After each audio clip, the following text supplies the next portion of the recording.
a couple of more ways to combine colors. So typically I do work wet into wet, but sometimes that's not always possible if I'm working in a large area or I've got some things to navigate around. It really just depends on the painting that you're doing, whether you can go wet into wet or if you have to use dry paper.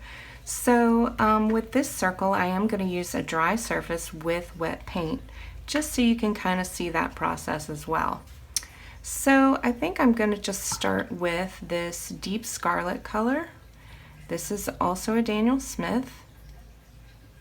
Just going to get it pretty wet because I'm going into a dry paper. So I want to make sure that I've got it really wet. And I just start to lay in color.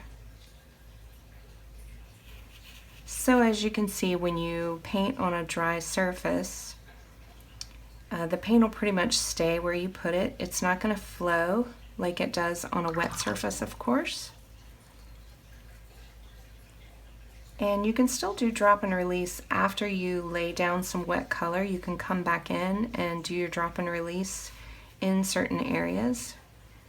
And you can also, so I put down some really intense color. I'm now going to rinse off my brush and dab it a bit. You can start to pull the color just with some wetness to lessen the intensity.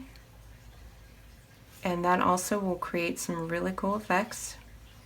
So I'm just adding more water to these edges to kind of lighten them up. And now I'm going to drop down because I've got a smaller surface or area here to work with. I also have one of my hair in my painting. That happens to me a lot. And it's always hard to get out. Okay, so I've dropped down to a smaller brush and I'm now just going to go into my phthalo and I'm going to start to combine these. So typically what I do is I add in the second color, I rinse off, and I've left some white space here, and I will start to combine them just in sections so that I can kind of control how far one color goes into the next. So I just add a little water, and like I said, I do it in sections. And you can always come back in. So I just grab some more blue, and I'm going to push that blue up into that red.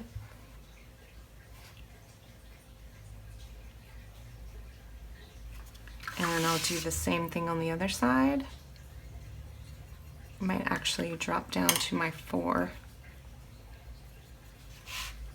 So I just lay in the color right next to that line there. And then I'll rinse off and start to combine.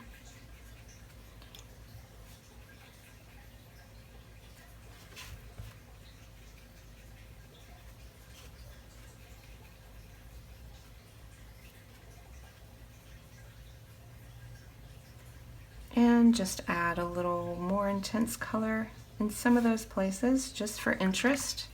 Maybe even grab a little extra red and add that in a couple of places just so they really start to meet and mingle.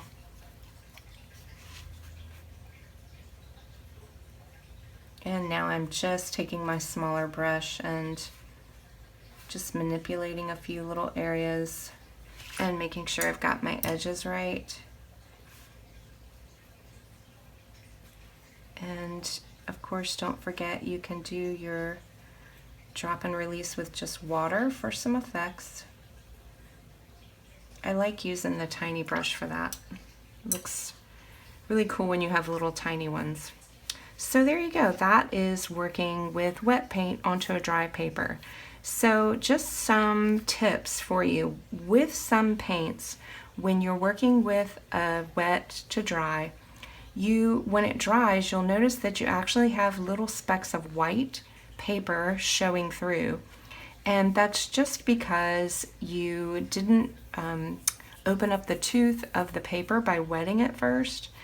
So it's just something that happens with certain paints, and it also can depend on the climate that you're working in. So if that happens and you don't notice it until after it's dry, you just come in with your tiny brush and just clean up the areas.